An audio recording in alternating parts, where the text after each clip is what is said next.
আসসালামু আলাইকুম। 3 বছরের সম্পর্ক জাহিদ অন্তুর সাথে জান্নাতুল তাজরিম অরার। মামলা করলেন তার নামে এবং একদিন পরে গ্রেপ্তারও হলেন এবং সেই দিনই দুপুরে 500 টাকা মুচলেকা দিয়ে জামিনও পেয়ে গেলেন। আমি মরলে আমায় নিয়ে।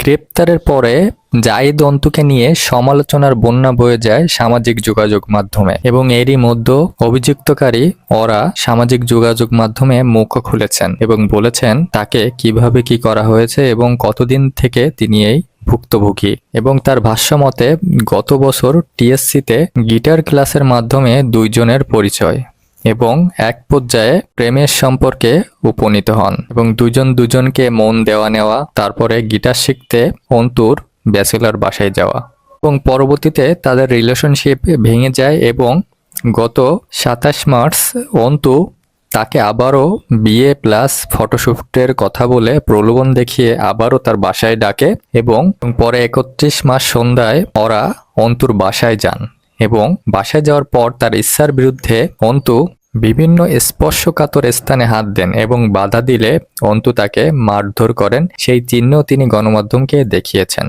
শুনেছি তার এরকম আরো কিছু সে গোপনে রিলেশন মেনটেন করত এবং আহত হওয়ার পরে সেদিন তিনি অন্তুর বাসায় থাকার পর পরের দিন কৌশলে অন্তুর বাসা থেকে বের হন এবং বাসা থেকে বের হয়ে কুর্মিটোলা জেনারেল হাসপাতালে তিনি চিকিৎসা নেন। এদিকে ওরার এই বক্তব্য সামনে আসার পর থেকে সোশ্যাল মিডিয়ায় তৈরি হয়েছে মিশ্র প্রতিক্রিয়া। অনেক নেটিজেন তার বক্তব্যের ভিতরে অসংলগ্নতা পেয়েছেন। অপরদিকে অন্তু 500 টাকার বিনিময়ে জামিন পেলেও এই বিষয়ে কোনো কিছুই মুখ খোলেননি এবং সামাজিক যোগাযোগ মাধ্যমে তার কোনো পোস্টও এখনো পর্যন্ত আসেনি।